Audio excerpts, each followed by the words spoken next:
सदगुरु महाराज की जय। गुरुदेव क्या है, इसको एक साधक ही समझता है। शिवनारायण स्वामी अपने ग्रंथों में सारी चर्चा गुरु और शिष्य पर ही है। परमात्मा सदगुरु होकर स्वामी जी को ज्ञान देते गए हैं। हमारे परम पूज्य संत सदगुरु श्री हृदयलाल जी बताते हैं, कहते हैं कि सभी ग्रंथों में लिखा है कि भगवान ईश्वर हमारे हृदय में बसते हैं।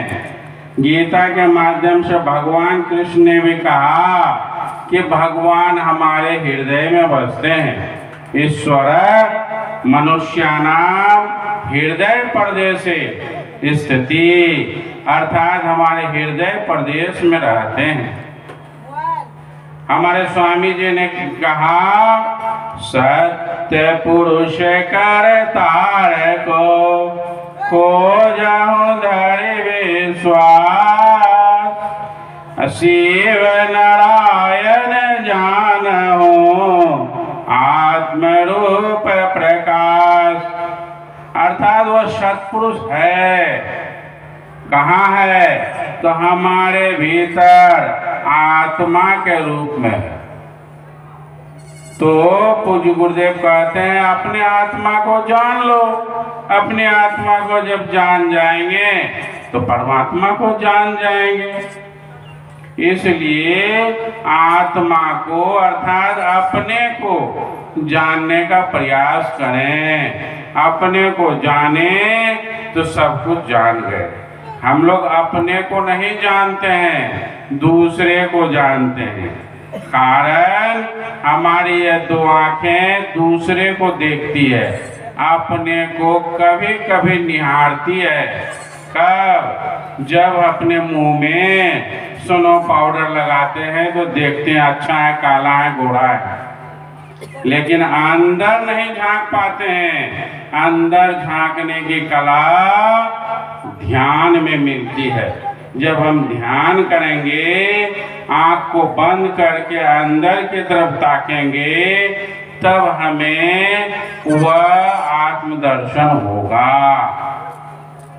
तो इसी ध्यान की कला को सदगुरु सिखाते हैं। कैसे ध्यान करने के लिए बैठें, कैसे ध्यान करें और कैसे आत्मा को पहचानें। जिसने आत्मा को पहचान लिया तो गदगद है, उसे और कुछ जानने की आवश्यकता नहीं है। जिसने नहीं जाना उसको आत्मा को खोजना चाहिए, पहचानना चाहिए। और जिसने सदगुरु नहीं किया है उसे सदगुरु धारण कर उस आत्मा की और परमात्मा की तलाश करनी चाहिए।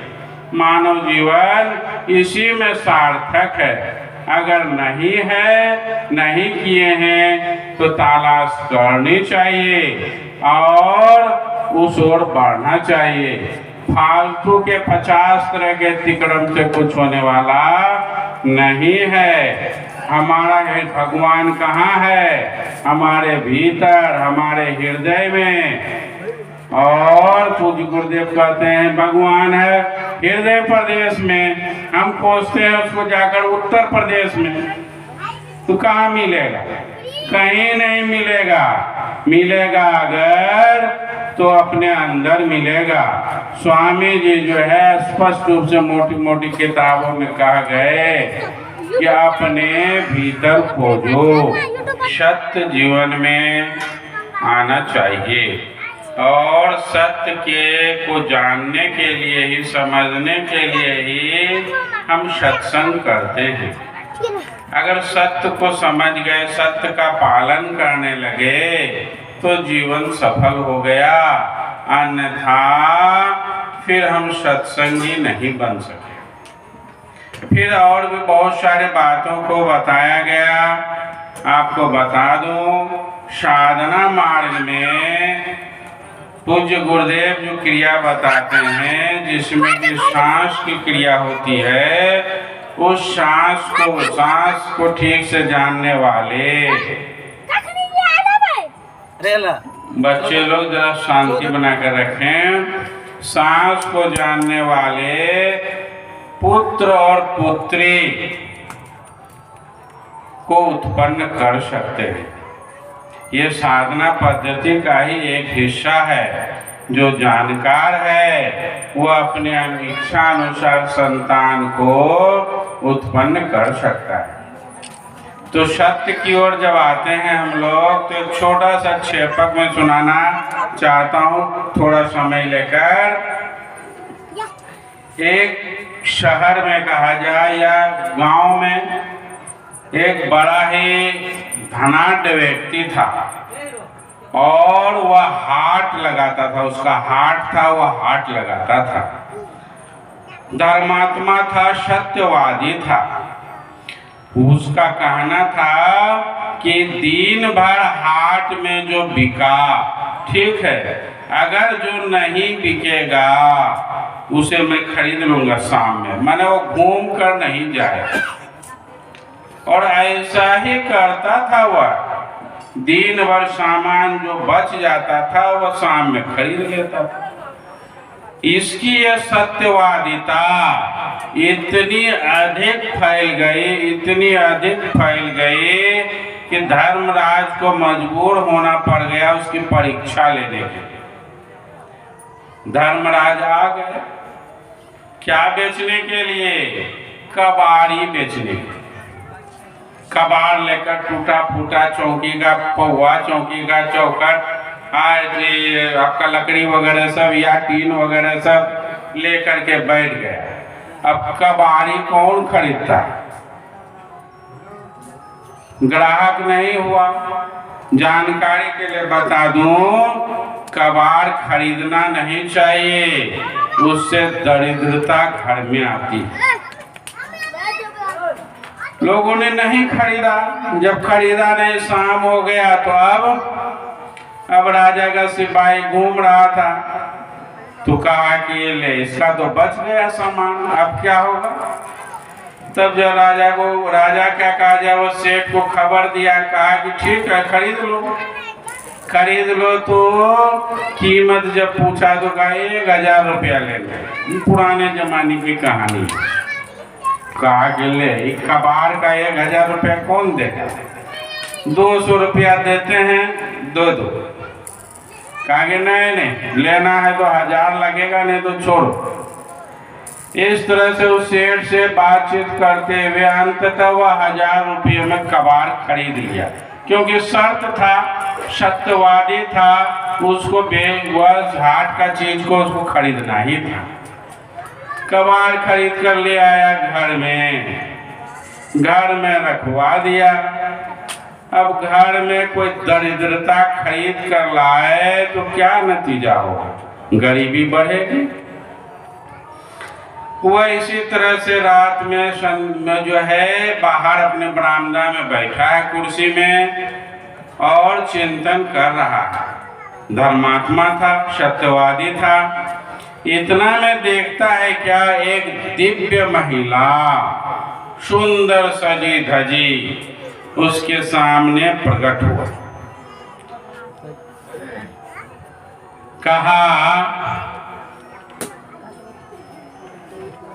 कि आप कौन हैं, यहाँ क्या कर रहे हैं? तो उस महिला ने कहा मैं लक्ष्मी हूँ। तो लक्ष्मी हूँ, आप जो है दरिद्रता खरीद कर ले आए, दरिद्री खरीद कर ले आए, तुम लक्ष्मी का क्या काम है? मैं आपके घर से जा रही हूँ। कहा यही ठीक है, जाओ, जब जाना ही है तो हम क्या कर सकते हैं, जाओ। जब लक्ष्मी निकल कर आगे चली गई तो थोड़ी देर में एक दिव्य पुरुष उसके सामने खड़ा हुआ। कहा आप कौन? कहा मैं दान हूँ। आप जो दान पुण्य करते हैं इतना, वह दान हूँ मैं। कहा तब तो जब लक्ष्मी ही नहीं है तो दान आप कैसे कीजिएगा? मैं जा रहा हूँ उसके साथ में। कहा ठीक है, जाओ, जब जाने का मन है तो। उसके पीछे यज्ञ महाराज प्रकट हुए। उसका भी वही सवाल था। कहा कि जब आप दान ही नहीं करेंगे, धन ही नहीं है, तो यज्ञ कैसे होगा? मैं भी जा रहा हूँ। तो ठीक है भाई, जाओ। पुनः उसके पीछे एक सुंदर सजीला नवयुवक आया और कहा कि मैं यश हूँ, यश, जो नाम ख्याति फैलता है।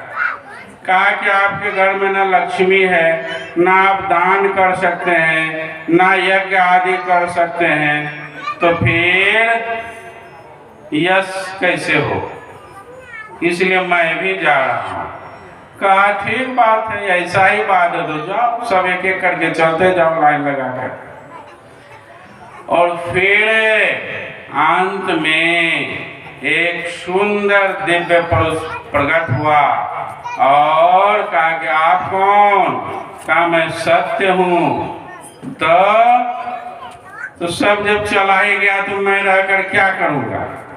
कहा कि गलत बात, आप नहीं जा सकते, ठहरिए, क्योंकि आपके सत्य, इसी सत्य के कारण मैंने सबको छोड़ दिया, दरिद्री को खरीद कर ले आया।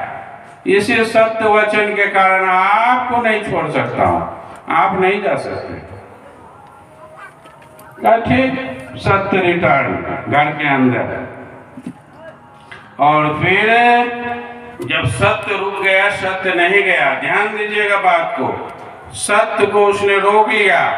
जब सत्य रुक गया तो फिर सत्य के रुकने के बाद थोड़ी देर बाद देखता है क्या कि बाहर से पुनः उधर से यश लौटा। और यश जब लौटा तो उससे घर वाले ने, सेठ ने पूछा कि अब आप कौन? तो कहा मैं यश हूं। तो फिर लौट आए तो कहा जहां सत्य रहेगा वहां यश रहेगा। फिर उसी तरह से यज्ञ लौट आया, फिर दान लौट आया और फिर लक्ष्मी भी लौट आएगी। जहां सत्य है तो वहां सबको रहना ही होगा। कहने का मतलब है, एक अगर आप सत्य को साध लिए, एक साधे सब सधे, सब साधे सब जाए। तो जब आप सत्संगी बने हैं, सत्य का पालन करना चाहते हैं, तो बोली, वाणी, वचन, क्रम सब में सत्य होना चाहिए। उसका फल धीरे धीरे अवश्य मिलेगा। लेकिन हम लोग सत्संग धारण तो कर लेते हैं, बोली वाणी में सत्यता नहीं रखते हैं। सिर्फ सत्संगी नहीं, और सत्संगी भी अगर सत्य का, एक सत्य का पालन करेगा तो जीवन में बहुत उन्नति, सिर्फ धन का नहीं कहिए, विचार का, आत्मा का उन्नति कर जाएगा। भजन में है स्वामी जी का ही, चलत चलत यारे हंसा जियरा वेलु दसिया रे, सुन रे मानवा कत दूर छाए निज घरवा रे, सुन रे मानवा। आहा, हम उस ऊंचाई के जीव हैं, वहां से हम जो चले हैं, यहाँ भवसागर में आकर के नीचे जा रहे हैं, नीचे निम्न निम्न जोनी में जा रहे हैं। करने के लिए आए थे भक्ति, करने लगे यहाँ डिस्को डांस। जब डिस्को डांस करेंगे तो पैर हाथ टूटेगा, और नतीजा यही हो रहा है कि हम निम्न जोनी में जा रहे हैं। हमारा उद्देश्य है कि कहते दूर छै, हमारा घर है संत लोक में, हमें संत लोक लौट के जाना है। जब सदगुरु आते हैं, कोई संत लोक से कोई जीव आते हैं, सदगुरु बनकर तो कहते हैं जीवों को ठहरो, कहाँ जा रहे हो? अरे तुम्हारा घर तो बहुत ऊंचाई पर है और तुम चले जा रहे हो घोंगा डोका बकरा बकरी खाते हुए, सबको विनाश करते हुए चले जा रहे हो। यह तुम नहीं हो। कबीर साहब ने कहा, गिरि पर्वत केरा माछरी भवसागर आयाओ। अर्थात हम बहुत ऊंचाई, गिरि पर्वत अर्थात ऊंचाई का चीज है, मछली मतलब यह जीव है। ये भवसागर में आकर के उलझ गए माया में। अच्छा एक बात बताइए, जो एक टाइम दिन में खाएगा तो जिंदा रहेगा कि नहीं? अगर अभ्यास कर लें तो रह सकता है, लेकिन हम लोग 5 टाइम खाने के लिए अच्छा 5 गुना काम करते हैं और परेशान रहते हैं, कहते हैं कि काम बहुत है।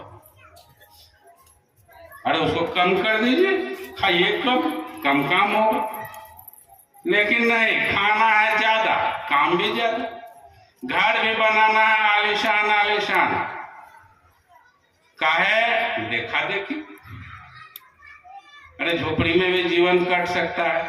तो इसलिए कि हम लोगों को वह अंदर का मजा मिला नहीं है तो मजा खोजते हैं बाहर में। शायद मछली खाने से टेस्ट आ जाए, मछली खाते खाते थक गए तो मुर्गा खाने से टेस्ट आ जाए। तो इसीलिए जीव परेशान है सच्चाई से दूर होने के कारण। आदरणीय संत समाज